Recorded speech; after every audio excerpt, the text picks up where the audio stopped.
Welcome on back to the 4th and 30 podcast. Glad to have you again with us here this week. I get to say podcast again starting next week, just FYI. But glad to have you guys here. We got week 16 just wrapped up. We got week 17, 2 weeks left in the NFL. And then NBA season opener was on Saturday, Christmas Day. So I'm sure Cody was amped up about that. Got to see the teams play, basketball for the first time in what seems like a year. So that was fun. But again, it's holiday season. New Year's coming up. So new year, new me. We're going to start with the futures because I want to see if we can get any debates out of the way first. Nope. No? You just had the best segue ever for me into my good. And it popped into my head as you brought it up. So this is like 7 weeks in a row now you've said podcast. How many games in a row have the Dolphins won? Oh, damn. I am a firm believer in superstition, even though you're not supposed to believe in superstition. You guys know my game day routine. The Dolphins winning is directly tied to Carl correctly saying podcast. And therefore, my good is the Dolphins. 7 in a row, into the playoffs. I'm sure somebody else had thought about using this one. It's an obvious one for this week in the last 7 weeks. Big win over the Saints. The quarterbackless Saints. But the Dolphins, although their schedule has been pretty cake for the last 7 games outside of the Ravens, they are back in the playoffs with the Chargers on the outside looking in. So good on the Dolphins. I'm not ready to crown the Dolphins yet. They've beaten the Texans, the Ravens, when the Ravens started their slide. The Jets, the Panthers, the Giants, the Jets again, and the Saints. Saints had like 20 people on the COVID list. So I'm not sold on the Dolphins, but they do have a shot. They're in the playoffs right now, and they get to play at the Titans this week and then at home against the Patriots. So they have a chance to, prove they're legit in these next couple weeks. And if they do that, they'll be in the playoffs. I don't really consider them a contender, but I think as a Dolphins fan, after that start, and after last year, you're like, okay, we're not that far from competing. Even if we don't compete this year, we had a few pieces in the offseason, we can be there. So it's definitely good for the Dolphins and their fans. Pretty sure a good chunk of us had them pegged as wild card teams before the season. It's not that big a leap, I wouldn't say. I'm happy for them. First time ever anybody's ever went L7, W7. That's kind of cool. And yeah, they had a really rough stretch, but they followed it by beating the teams they should beat. So they got back in it. And, the AFC is wild this year. And so why not? Why not have this story come into the wild card weekend? You probably won't make it out, but why not have this story come into wild card weekend of like, hey, we're on a heater. And then everybody gets to talk about it. You might get Romo predicting Tua, and then it just all goes downhill for them. So we'll see. The funny thing is, they're right where exactly we thought they'd be before the year. After starting, they are who we thought they were. Like what we said about the Chiefs. Like the Chiefs had this horrible slide, but they're right where we thought they'd be. But what you described from talking about the Chiefs. What you described is a wild card team, though. Like the Dolphins, yeah, they struggled early, but they beat the teams they're supposed to beat. That's what wild card teams do. I mean, yeah, this year it feels like the AFC's a mess and everyone's a team that can win, but typically your 6th seed is a team that won games they're supposed to win, and they're just not good enough to. I know there's 7 seeds now. There didn't used to be 7 seeds, but your last teams getting into the playoffs are the teams that beat the teams they're supposed to beat. They're not as good as the teams above them, but they beat the teams they're supposed to beat. And I mean, that's really what the Dolphins have done this year. They've won 7 in a row against teams they were supposed to beat. Now, I don't know how usually you look at the last 2 weeks and you're like, okay, this team has easy schedule. I don't know how the last 2 weeks are going to go at all because everyone plays at least one difficult game to finish the season up. Well, and the Chargers just lost to the Texans, so anything can happen. But yeah, I mean, the Dolphins do have 2 tough games, the Colts and the Patriots, right? Yes. Or the Titans and the Patriots. Titans and Patriots. Still 2 tough difficult games. So, I mean, I don't know if they'll be in the playoffs. I mean, but everyone has difficult games. And we've said this 1,000 times. Football playoffs are all about who gets hot at the right time. Because it's a 1-game series. So if you're hot, you're hot. And like we said, they haven't really beat much of anybody. They beat the Ravens right when the Ravens started to go downhill. But they're definitely hot. I mean, look at the Chargers lost to the Texans. Like, you know, anybody can beat anybody. So, bet on the Dolphins. They're hot right now. If they win 2 in a row here, they're most certainly going to be the hottest team going into the playoffs. We've seen in a while, other than the Chiefs. But for your average team, never more than 2 moves away from talking about the Chiefs. I do just want to disprove your good juju for the Dolphins, though, real quick, Cody. We did take a bye week, so technically, unless that bye week carried for 2 weeks, the good juju is not a thing. Podcast. He didn't say it that 1 week because we didn't have a cast. Well, yeah, I mean, it carries over. If we had not had a podcast from then until now, then the Dolphins' juju would just still carry over from the last episode recorded. That's how it works. Okay. Fairly certain. I got you. Very good. Very good. It's like putting your socks on correctly every time. It's just got to happen. All right. Well, we'll stick with good since Cody wants to throw a wrench and everything. My good this week, I thoroughly enjoy this time of year in the NFL because this is really, besides preseason, this is when you get to see special teams come into play of, like, you know, people trying things, people doing fun stuff. And I'm all about that. So we had quite a few this past week. We had the Jets return to kickoff, the Rams return to punt. Then we had that the Cardinals had that misdirection punt return. Do you guys see that? So that misdirection punt return, the return guy moved clear off to the side, and you actually had one of your guys on the outside. He actually went and got it. And they didn't see him going back there. The coaches did. They didn't. He took it up the field like 60 yards. Lions had a fake punt pass on a 4th down. And then the Jets and the Eagles both had a thick 6. Both had a reported eligible offensive tackle, recorded TD. That's the kind of stuff I like to see. And yeah, a lot of those teams that I mentioned aren't in it or didn't win those games, but they were trying, right? And that's what I like to see this time of year is people, besides that last week when things are kind of wrapped up, if they're wrapped up, people kind of take some time off. But I really like to see good special teams. I like to see wild things happen, and this is the perfect time of year for it. So that was my good. I enjoy seeing that stuff. Yeah, I don't think there's anybody who doesn't like seeing thick 6s. Which makes me wonder, and you guys may know something about it that I don't know, but obviously the offensive lineman has to report as an eligible receiver.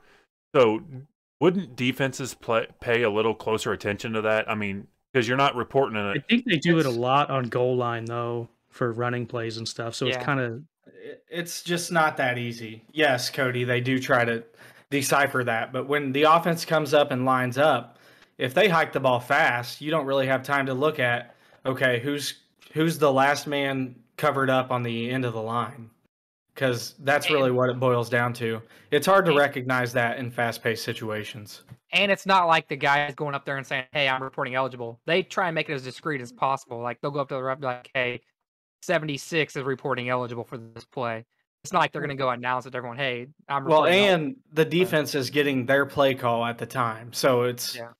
Unless you have one person devoted, it's just hard to catch. And when you have a quarterback like Tom Brady who's smart, he's going to get up there when they're running those plays and hike the ball immediately once you're set. You're saying Zach Wilson and Jalen Hurts are smart? They are they're very wise beyond their age. Did you see this was I don't know if anybody saw this Jalen Hurts press conference where they asked oh my god, I loved it. The reporter asked why he missed an open receiver downfield.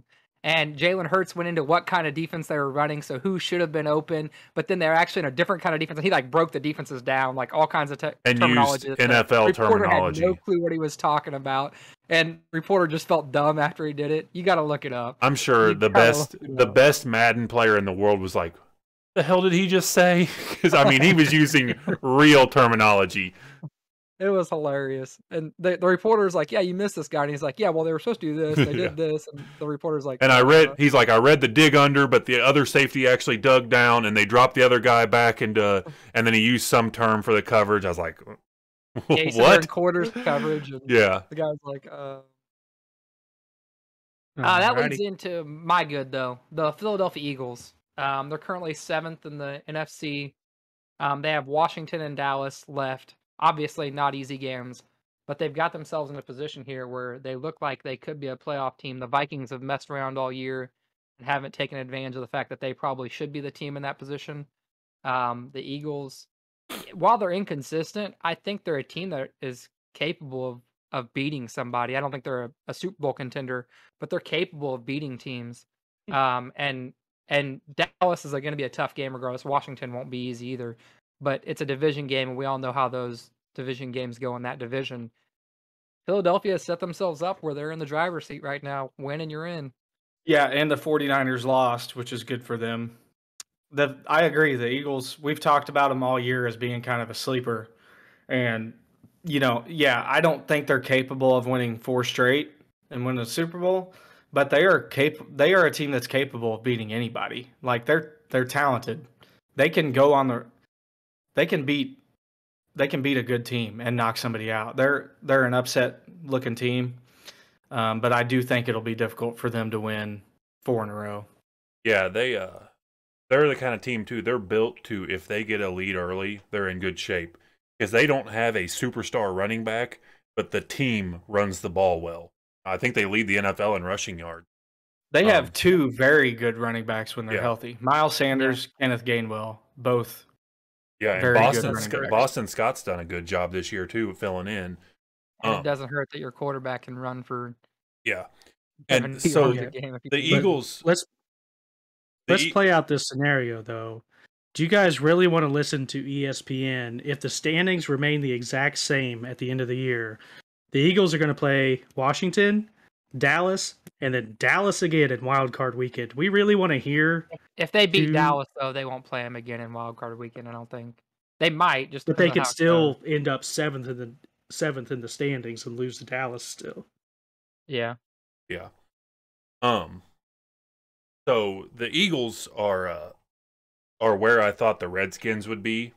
I thought the Redskins would just win a few. Wait, who are the Redskins? The football team. WFT. But the Eagles are coming along, and I think one of the biggest factor, other than how well they run the ball, is the progress of Jalen Hurts. I was very critical on him to start the year. I just didn't think that he had it, and then he has gotten much better every game as the season goes along. He's had hiccups like he should along the way, but they're looking like they're pretty smart for rolling with him as of right now. This may all change by the time the playoffs start, but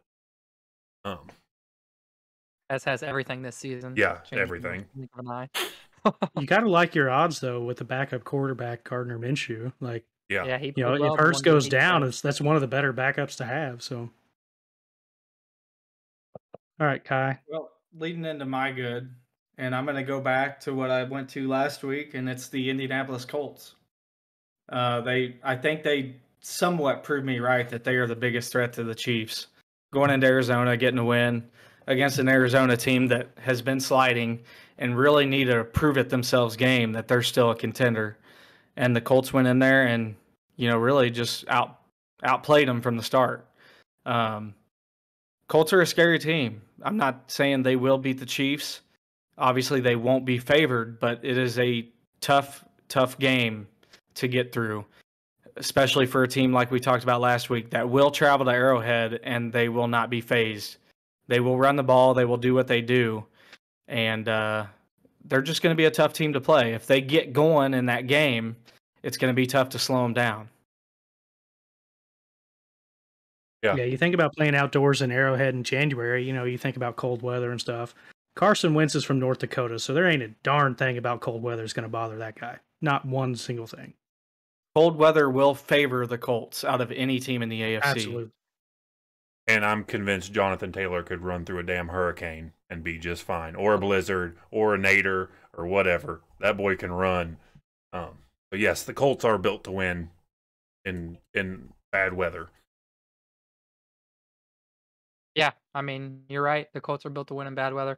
The only thing I have against the Colts is I don't know if I trust them on 3rd and 6, 3rd and 7 like I do other teams. But the Colts, I mean, they're a team that's built to win in January. You're not wrong about that at all. Yeah, they won't win if they're having to get 3rd and 7s. That's not their winning. And if they're behind, they won't win. They have to start fast. That the first quarter is pretty big for them.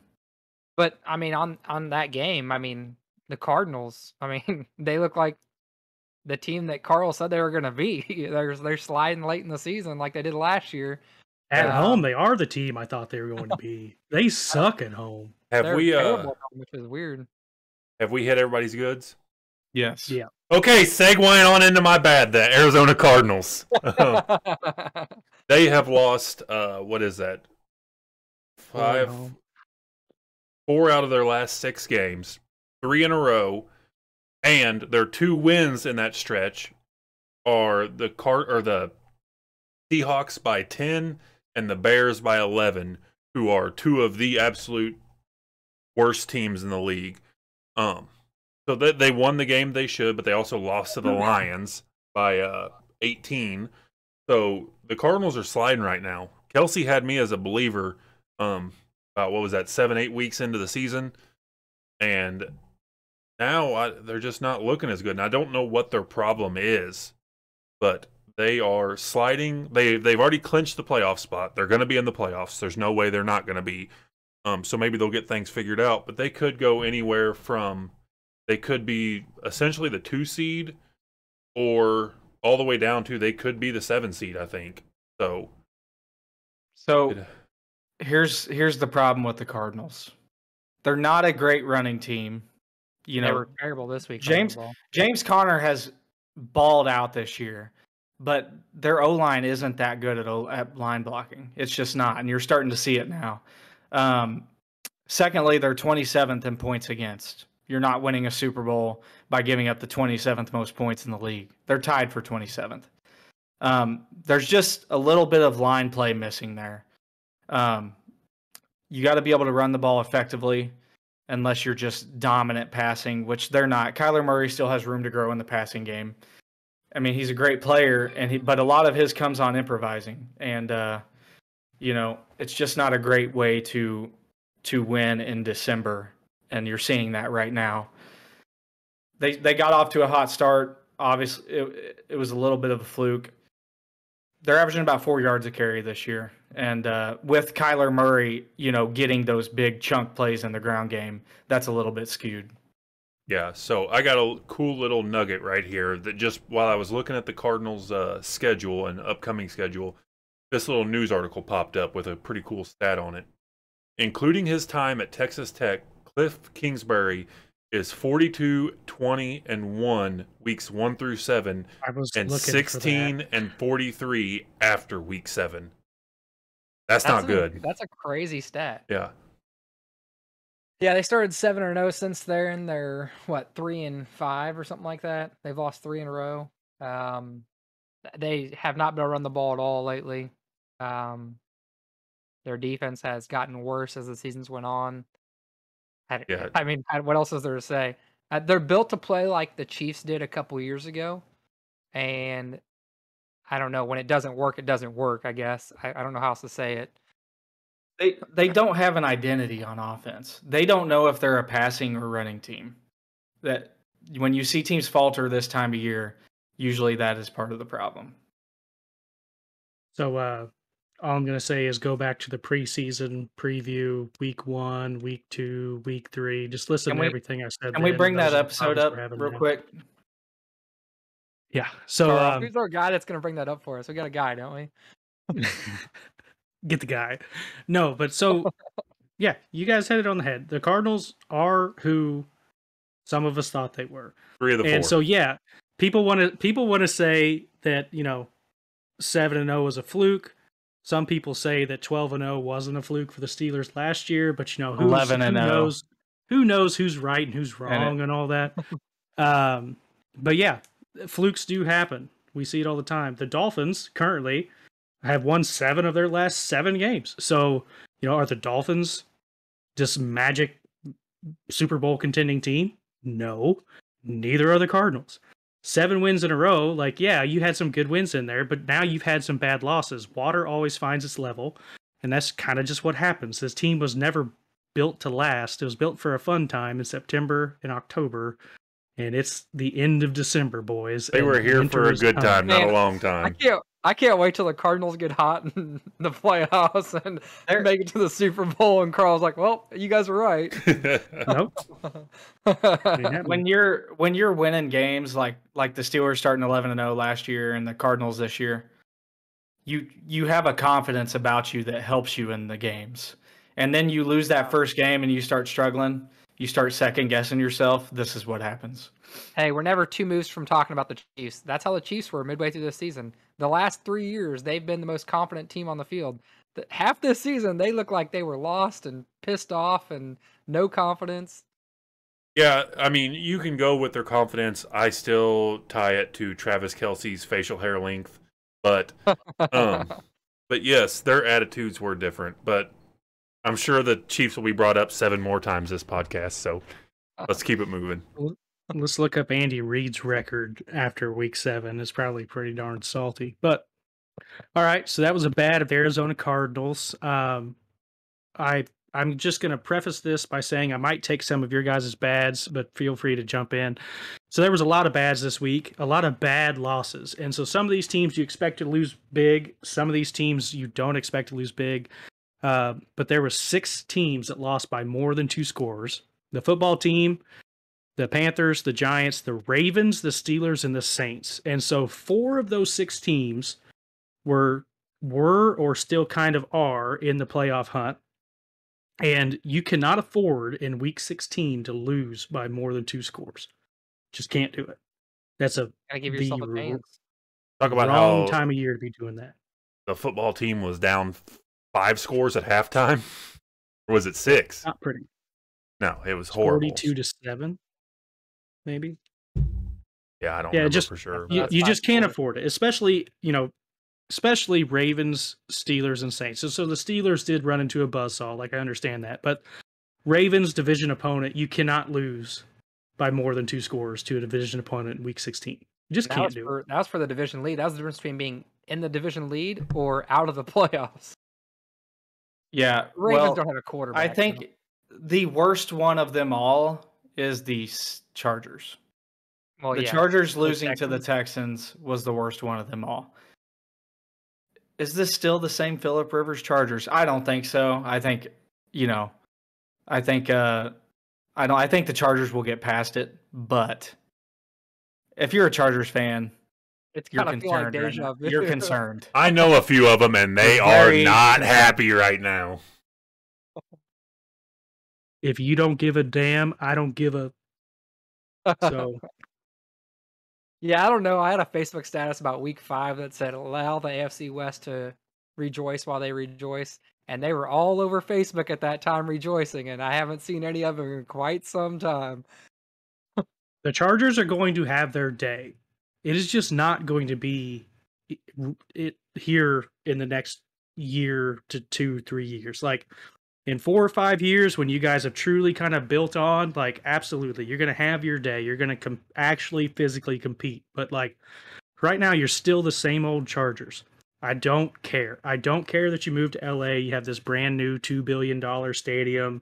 You're still not filling the seats. People don't believe in you. So it's not going to happen. It's just not going to happen. Yeah.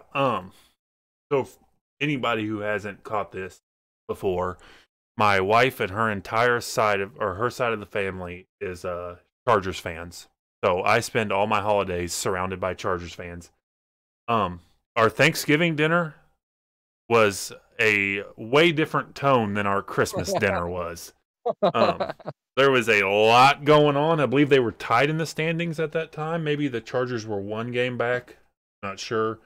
But it was, we got you guys coming up. We're in great spot. We're playing well. You guys have been struggling all year. And now it's, oh shit, are we going to make the playoffs or not? While the Chiefs are cruising away to the AFC West title. So that one was bad. I mean, in my opinion, the Texans have looked worse than the Lions have all year long. I've been a little higher on the Lions than most people have, but that was not a good loss to have Week 16 That's yeah. it. You can't have that loss week 16 if you want to be a contender. I mean, Credit Davis Mills. yeah. Davis Mills, I think for all rookie quarterbacks, I can't remember exactly what the number was. He has 4 of the 5 or 6 300-yard passing games for rookies this year. That's He's crazy. got more than all of them combined. So, maybe Davis Mills is a sleeper out of all this coming up for the Texans. He's been playing a lot of catch up. Yeah. Yeah. Blake Bortles is also the 4th fantasy quarterback one year. That puts it into perspective for you. But yeah, real quick before you go, Cody. Yeah.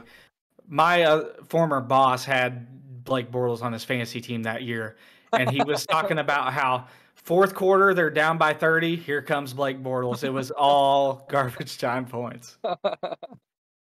Yeah, some of the talk around the Texans camp has switched from we've got to get a quarterback ASAP to maybe Davis Mills gets another year to try it out. I don't know. I haven't watched the Texans enough to know what the solution is for them.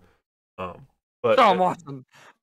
Yeah, you have a top 5 quarterback on your roster right now. But yeah, that in all, that was a bad loss. Washington was in a position to still make a playoff push, and you get absolutely decimated like that by the Cowboys, who's a playoff team, a top 3 seed in the NFC. Not good either. Yeah, I mean, you guys already touched on it. My bad for the weekend was the AFC playoffs mainly. You had Chargers, Ravens, Steelers. Any one of those teams win, and they're in the 7th spot right now. I would say all of them are disappointed with what they put on the field this week. I mean, I don't know. Like we said, week 16, especially the Ravens and the Chargers, you can't have games like that. Yeah. You just can't allow it to happen. I mean, I don't think there's anybody out there that the Steelers, looking at their schedule, 3 games left. The Chiefs game was a loss. They're focused on winning these last 2 against the Browns and Ravens. But like Washington and the Steelers, I think you still have hope for the Chargers.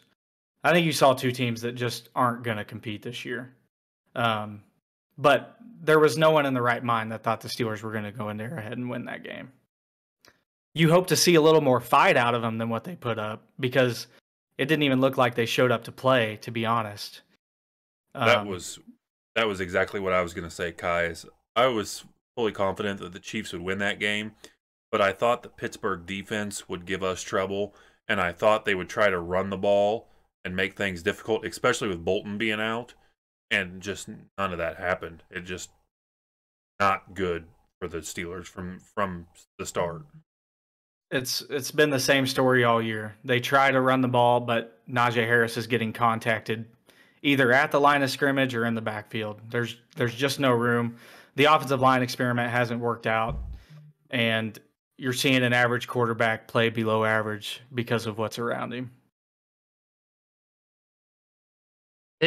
I will say one thing that we skipped our good. We already passed our goods and into our bads, but one thing that's really good that we haven't talked about this year, the Chiefs' offensive line was terrible in the Super Bowl. And did you see how Patrick Mahomes had 14 seconds or something like that to throw in the red zone against the Steelers on that one play?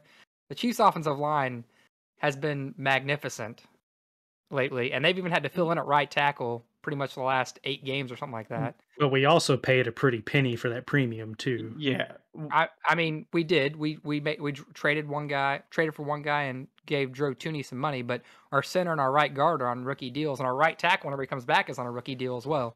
A big thing for offensive lines is camaraderie and chemistry.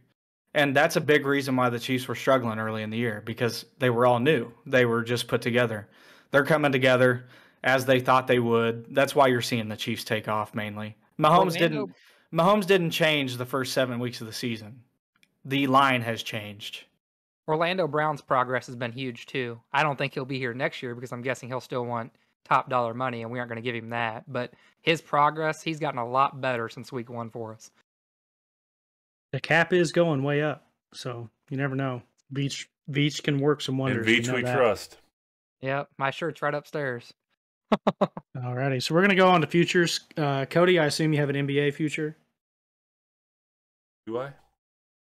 We're You just said assuming. you promised the fans you would, so I'm going to assume You that said you you'd have do one good, bad, or Okay. feature every week for the because NBA. you're a man of Okay. your Well, why word. don't we finish with the NFL first, and we'll save Cody for last then? I've got some debatable stuff here.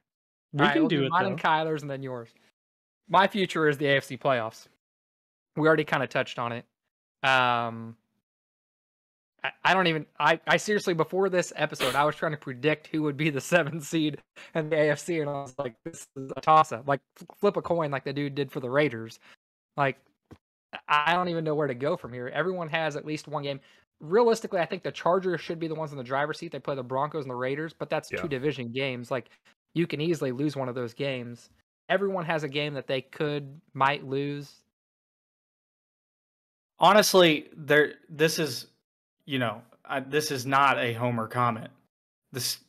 It's like the Steelers are in the driver's seat because of the tie. Because most teams, it's going to be whoever wins both their games. It's going to be everybody's in the driver's seat. Whoever wins both their games, there's probably going to be one team that does it, and they're going to make the 7th seed in the playoffs. The Steelers need so many losses. They don't. Actually could. They need everybody to lose one game. The tie actually could kill the Steelers, though. Had they just beat the Lions, they literally would be in the driver's seat. Well, but that's if another team wins both of their games. And looking at their schedules and the track record of those teams, none of those teams have proved that they're going to win both their games. The Chargers and Raiders play each other, so there's at least one loss in the Steelers' favor. The Dolphins play the Titans. I'm not even saying this as a fan. I honestly don't really want to see the Steelers in the playoffs because we know what's going to happen. But this is what the Steelers do. This is what they do. So I'm just saying, don't count them out. The Dolphins also play the Pats, so that could. I just realized something. We were talking about it preseason about how Mike Tomlin's never had a losing season, and that the 17-game season might kill that. The 17-game season might save that again. 8-8-1. Mike Tomlin might keep his record this year, or his streak, I should say. And I think you got to credit Mike Tomlin for the 8 wins, because this is not an 8-win team if they get there. They're not. This talent level is not an 8-win team. And the Chargers play the Raiders and Broncos. I agree with that wholeheartedly. I told you that a long time ago. Chargers play Raiders, Broncos. The one thing I will say about Mike Tomlin is he's got to get himself some better coordinators, because he's not the best coordinator. I know you haven't liked any of your awesome coordinators. I want Todd Haley back now. I retract every statement I ever said about him. Every single one. Well, I saw him tweeting not very long ago. You should tweet at him and see if he wants to go back. That's like last-ditch effort, last call to bar. Yeah, it's... Hey, pretty girl. Like that, Kai, you're better than that. It's 128. Closing times in 2 minutes. I'm not better than that. That is a hell of a... What about if Byron Leftwich would leave? He's getting a head coaching job somewhere. Yeah, I think he probably will. Everybody thought Bieniemy was too. Yeah, everyone's thought that about Bieniemy for 3 years now. So Leftwich, I doubt he leaves Tampa Bay if he's not leaving for a head coaching job. Yeah, I agree with that. Bieniemy, they haven't even been talking about him this year for a head coaching job. Crazy. He should have had a head coaching job the last 2 years. That might be the year he actually gets one then. Yeah. All right, so that was Kelsey's future. Yeah. Kai? Go ahead, Carl. All right. Where will player X play next year? Right? So, Aaron Rodgers? Going to start with Aaron Rodgers. Where is Aaron Rodgers going to play next year? Green Bay. Kelsey? I'm going to say... Man, I've thought about this a lot, and I want to say Denver, but why would he go to a division with Patrick Mahomes and Justin Herbert? I mean, that division would be loaded with quarterbacks. I want to say Denver, but I don't think he'll go to Pittsburgh because of the O-line. I want to say Denver. I don't know. I mean, Denver's a good spot. Denver is for sure a good spot. Washington's a great spot. But will they I think he wants. I think he said he wants to go to the AFC. And honestly. Denver and Washington are two. A lot of people say the Steelers. You brought up their O-line. Steelers are still an option because they will have so much cap space this year unless they sign Aaron Rodgers. So then they wouldn't be able to shore up their O-line, right? You could draft someone. Washington, San Francisco, maybe in the market for a mentor for Trey Lance. There's some options. He's definitely got that. Where does Maybe he play, Guy? New England Patriots, mentor Mac Jones. Where does he play?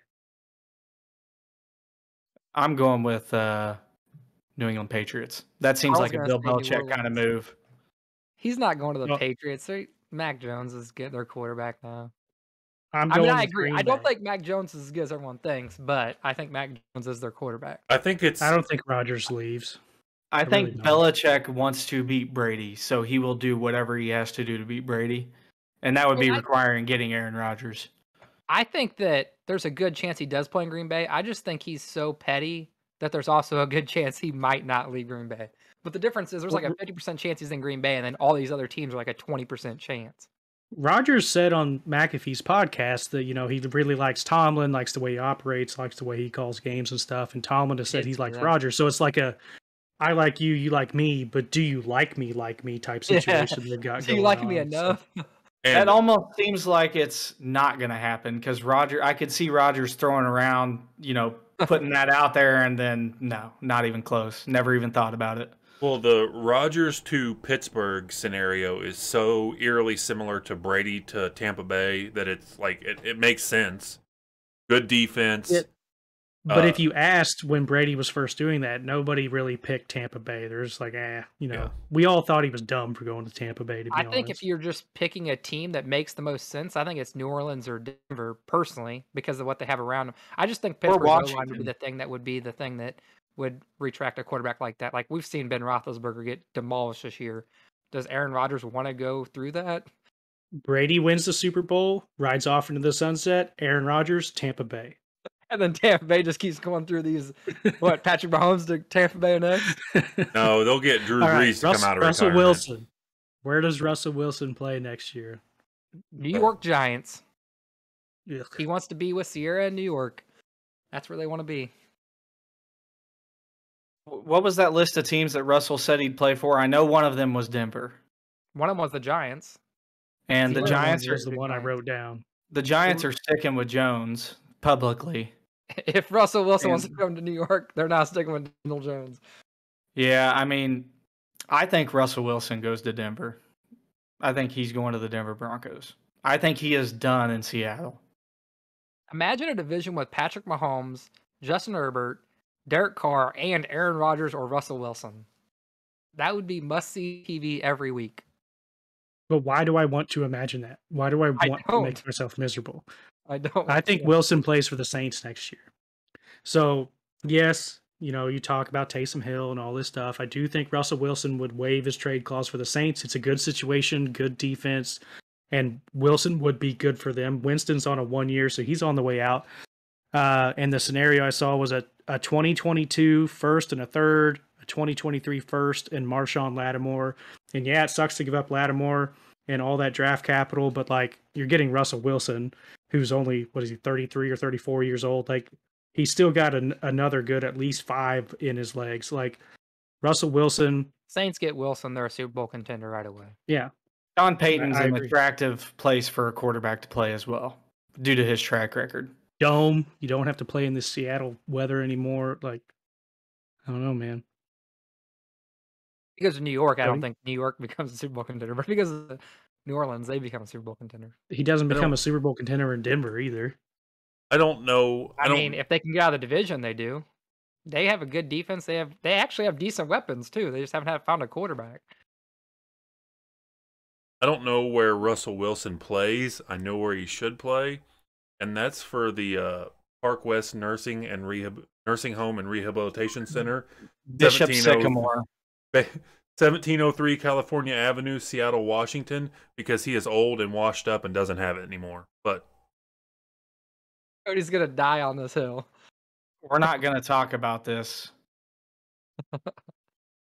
But I wrote it all down. You can keep it wrote down. He's trash. Okay. Just I want to saying, hear he's what only he had. missed the I playoffs want to hear twice. what he said. Yeah, he only missed the Yep. playoffs previously when he was still young. Let's save it for next week because my future is Big Ben's last home game, Monday Night Football. Just want to see it, maybe we can bring back a thing of the past here, see one last performance. Big Ben's always been great in prime time, especially at home. So just, looking forward to tuning into that one. Soaking that one Let's up. go to the game. No, I got to work. It's too much of a pain. I'll watch it on TV on my couch. So my question is, I would imagine the tickets are going to be pretty expensive for that one. where does Big Ben play $97. next year? $97. I got the ticket. He isn't going to another team. I know. He isn't. I mean, all signs point to him not playing for I team. think he will try and go to another team. I don't know. If I mean, I don't know why he wouldn't. He's definitely playing better than Peyton Manning did when he won a Super Bowl and his son spread. He's still a better quarterback than that. Well, he's playing Manning better than he was throwing lollipops. And they won a Super Bowl. Yeah, no. Peyton Manning also had this much neck that was actually no neck whatsoever. Didn't work properly, but Big Ben's also playing better than Drew Brees did last year in his final season. So I think Ben. He can definitely still play. I don't think he can still make. Look at offers if they're on the table. He can still make every throw a quarterback is required to make. It just requires him being able to stand in the pocket and not move. But like all-time quarterback in your backyard football. Yes, I think nobody rush the quarterback. I don't think he does because he said that he watched Joe Montana go to the Chiefs. He watched, I can't remember somebody else go, and it just wasn't the same to him watching them. So yeah, but it's different when it's yourself and you're hanging up the cleats and you're saying you're. Yeah, I would leave it open. I just don't think he will. Yeah, but he also played for an organization like the Steelers, so that's got to, it carries a little more weight than playing for like the Jaguars. Steelers. Joe Montana was slighted in trying to prove a point, though. Like free agency had just become a thing. Like I just don't see Ben playing for anybody else besides the Steelers. It's either Steelers or the couch. Like I don't see another. I also don't think Big Ben's never had it in his DNA like Tom Brady does and Joe Montana. Even watching that game the other day, he doesn't look like he wants to grind this out anymore. I mean, one of the biggest slights of Big Ben is the effort he puts in the offseason. Yes. I mean, guys like that, it's just not the same for them as it is for guys who are spending their entire lives around it. He lived more off talent than grinding in the study room for sure, and he can't do it anymore.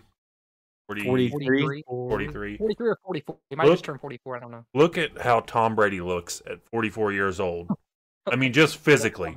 Looks like he's still in his mid to early 30s. Ben Roethlisberger is 39 and looks like he's approaching 50. So there's definitely what goes in the offseason and what doesn't. Yeah. When you spend the money on your body and the upkeep on that, like it's going to reap rewards when you get old. You've also got to look into a fact. I haven't looked this up, but I would imagine Big Ben's been sacked a few more times than Brady in his career. I'd give you that. Because he was beat up a lot early in his, career. He just took a lot of sacks. Didn't get rid of the ball. The only other person I had wrote down is Deshaun Watson. I think he plays at the Leavenworth Rec League next year. So Leavenworth. Yo, Big Ben's wife is looking Deshaun Watson. The Dolphins are really interested in him. I don't know if they can get a deal done for him, but which quarterbacks have been sacked? But I think Tua has kind of shut that up over these last 7 I don't weeks. think ankle bracelets allow you to leave the state either. So this is ironic. Ben and Tom are the two most sacked players in NFL history, 551 to 541, and Ben has played 4 less years. The thing about Brady, he takes those sacks and kind of protects himself when he does it. Ben was trying to keep plays alive while he was doing it, so I don't know if there's much difference there, but And we have seen the Stripes, whether you want to admit it or not, we have seen the Stripes try to protect Brady over the years too. Like the whole tuck rule situation and all that. Like we've just seen it. So, Brady had it a little easier than Big Ben has had it. So the most incredible one, I saw something about this a while back. Russell Wilson, he has been in the league for 9 years. Ben Roethlisberger's been in the league for 17 years. Roethlisberger's been sacked 551 times. Russell Wilson's been sacked 425 times. Holy damn. Yeah, he's going to be the most sacked quarterback in NFL history if he continues to No play wonder he football. wants to leave Seattle. I didn't know that. He's been like the most sacked like 3 years or something like that. So he could cut his sacks in half by going to Pittsburgh. Yeah, he might want to go to Pittsburgh. He's like, I'm used to it. Wilson's also a guy that he holds onto the ball. I mean, he's not really a quick release guy.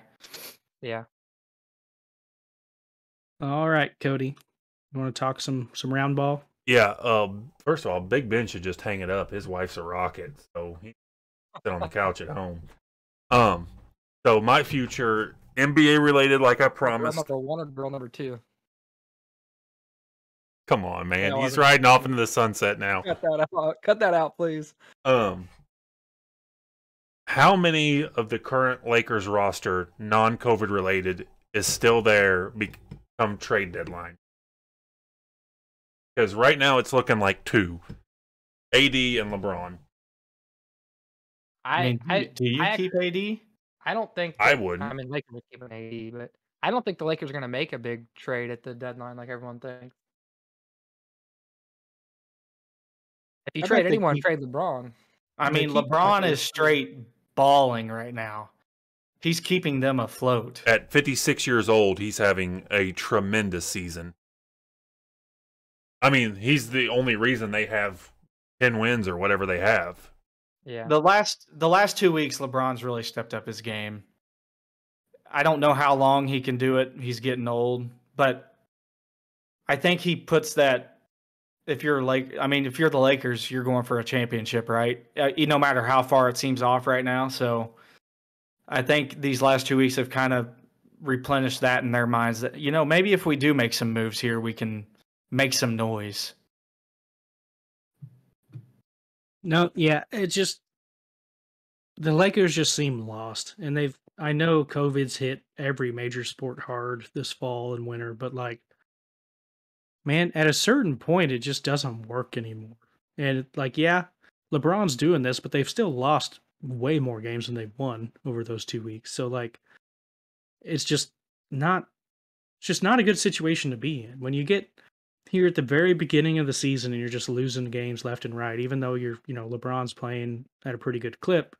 We knew LeBron can play at a pretty good clip. That's not a surprise to anybody, but what he needs at this point in his career, he doesn't need to be this LeBron. This LeBron's not sustainable at 30 whatever years old playing like this night in, night out. He needs another guy. He needs AD to quit being a bag of rocks. He needs Russell Westbrook to stop going for a triple-double when the team's down by 30. They just some stuff. It just has to change, and I don't know if LeBron needs to take more ownership. I know he has a lot of ownership already, but at this point, he's got the basketball mind. He knows what they need. He knows what that team needs. Just let him sign the paperwork, go get it, and move on. And make it don't make it a drama media drag out everything. Just say LeBron's in control of this thing. Just come out and say it. So the thing I'm thinking about is, if you think about what the Lakers need right now, they need a point guard, Lonzo Ball. They need a second scorer, Brandon Ingram. They need a shooter, Josh Hart. They need some picks for their future team, about maybe 2 unconditional picks. So, at the time, Kelsey, you were wrong, but you said long-term, this hurts the Lakers, and I stand corrected, you are correct. Wait, the Lakers... what? The Lakers right now would be in much better shape moving forward, and I think everyone knew this if they hadn't made the AD trade. They got they sold out for their ring. They got their ring. Had they not got that ring, it'd have been a complete disaster of a trade. But AD can't stay healthy. He hasn't even played that well when he is healthy. the game trending back to a more physical play hurts somebody with a stick figure frame like AD. It's not. It's just bleak in LA right now. I would agree with you that you and I were wrong and Kelsey was right if they didn't win a ring, but they won a championship. Successful. They would not have won a championship with Brandon Ingram and Josh Hart and Lonzo Ball. I'm not even the one who said I was right, but since you guys are bringing it up, the thing is, you guys were really worried about that 1 year because you were big LeBron fans. You weren't worried about the Lakers long term. You were worried about LeBron getting his ring. The Lakers, you're basically saying, well, we won the one ring that 1 year, so who cares if we suck the next 5 or 8 or 10? That's not how an organization should think. If there's one sport where you can do it, it's the NBA. Yeah. People are always going to want to play in LA. No longer at the Staples Center, which is stupid, but yeah, people are always going to want to play in LA. Well, and another thing about it too is, to be honest with you, when they made that move, I did not think LeBron would still be arguably the best player in the league in 2022. And he is. Steph and KD are both playing better right now, but LeBron is still fabulous. He's top 3 in the league. He's averaging 27.5, 7 and 7 a game. I didn't realize that. That's at 37 years old. So yeah, the Lakers organization's in bad shape right now. Cody, you asked who will still be on the roster. I'll tell you who. The missing piece is on the roster right now. Sako Doumbouya. He's played 2 games. He's played 8 minutes, and his efficiency rating is 42.02. Get that guy more minutes. Actually, they signed the missing piece. It's Isaiah Thomas. Nope, he's a Maverick now. So they already traded him? No, they only signed him to a 10-day contract. His 10-day ran up, and the Mavericks signed him because they didn't. I didn't know it was only a 10-day contract. I saw they signed. You said they needed a shooter. J.R. Smith said he is ready and willing. He said he's got him laced up. When does Trevor Ariza come back? Except for LeBron. When does Trevor Ariza come back? Beats me. Because that's been a big loss for him this year. Trevor Ariza takes a load off a guy like LeBron's back. Now, can he stay healthy? I don't know, because he's been banged up quite a bit these past few years, but I don't know when he comes back or what his status even is. Yeah. Alrighty. Well, that's where we're going to leave you. I'm sure more and more NBA will leak into the podcast here over the next few weeks and months as football wraps up. But until then, you all be good out there. Make sure to tell your grandma that, we're waiting to hear back from her. She can leave us comments too. And Happy New Year, folks. Be good. Be safe. Don't drink and drive. Since you're cutting in here, but Ariza came back, played 2 games, and then they put him back on the list. Yeah, COVID. Yeah. Happy New Year.